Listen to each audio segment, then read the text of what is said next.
संतानों को सभी कष्टों से मुक्ति दिलाने वाली संकष्टी गणेश चतुर्थी का व्रत माघ कृष्ण पक्ष की चतुर्थी तिथि को मनाया जाता है।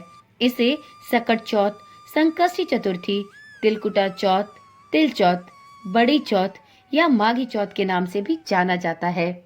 चतुर्थी तिथि के देवता के रूप में सुखकर्ता, दुखहर्ता श्री गणेश जी सर्वत्र पूजे जाते हैं। संतानों को सभी कष्टों से मुक्ति दिलाने वाली संकष्टी गणेश चतुर्थी का व्रत माघ कृष्ण पक्ष चतुर्थी को मनाया जाता है।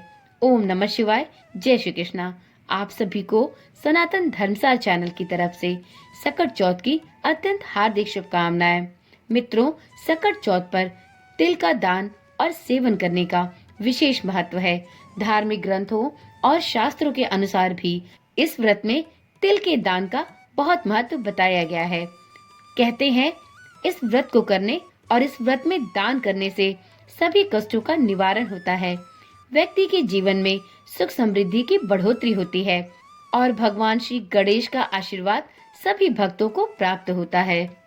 तिल चौथ के दिन तिल से बने व्यंजन भगवान गणेश को अर्पित किए जाते हैं और बाद में इनका दान किया जाता है और इन्हें ही खाकर अपने व्रत का पारण भी किया जाता है। ऐसा शास्त्रों में वर्णित है। शास्त्रों में ये भी कहा गया है, तिलम ददाति यह भक्त्या सर्व पापैः प्रमुच्यते, अर्थात जो व्यक्ति श्रद्धा और भक्ति से तिल का दान करता है वह अपने सभी पापों से मुक्त हो जाता है। स्कंद पुराण के अनुसार तिल का दान करने से व्यक्ति के सभी जाने अनजाने पापों का नाश होता है और पितृदोष से भी उसे मुक्ति प्राप्त होती है। मत्स्य पुराण के अनुसार इस दिन भगवान विष्णु के पसीने से उत्पन्न तिल और माता लक्ष्मी के द्वारा प्रकट किए गए गन्ने के रस से बने गुड़ का तिलकुटा बनाकर उसे दान करना चाहिए। व्रत करने वालों के लिए यदि संभव हो तो 10 महादान, जिनमें अन्नदान, नमक का दान, गुड़ का दान, स्वर्ण दान, तिल का दान, वस्त्र का दान, गौ घृत का दान, रत्नों का दान, चांदी का दान और 10वां शक्कर का दान करें। ऐसा करके प्राणी दुख, दरिद्रता, कर्ज, रोग और अपमान के विष से मुक्ति प्राप्त कर सकता है। इस दिन गाय और हाथी को गुड़ खिलाने से अकाल मृत्यु का भय भी नहीं रहता है। मित्रों, ऐसी मान्यता है कि सकट चौथ का व्रत करने वाली सभी माताओं और बहनों को इस दिन सकट चौथ की व्रत कथा भी अवश्य सुननी और पढ़नी चाहिए।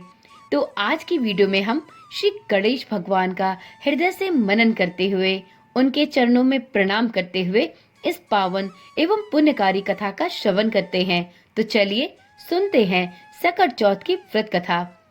पुराणों के अनुसार एक बार शिव जी ने कार्तिकेय और गणेश जी से पूछा कि तुम में से कौन देवताओं के कष्टों का निवारण कर सकता है। तब कार्तिकेय और गणेश जी दोनों ने ही स्वयं को इस कार्य के लिए सक्षम बताया। इस पर भगवान शिव ने कहा कि तुम दोनों में से जो भी सबसे पहले पृथ्वी की परिक्रमा करके आएगा वही देवताओं की सहायता करने के लिए सुयोग्य माना जाएगा। यह वचन सुनते ही कार्तिकेय जी अपने वाहन मोर पर बैठकर पृथ्वी की परिक्रमा के लिए निकल गए, परंतु गणेश जी विचार मग्न हो गए कि वे चूहे के ऊपर चढ़कर सारी पृथ्वी की परिक्रमा करेंगे तो इस कार्य में उन्हें अत्यधिक समय लग जाएगा।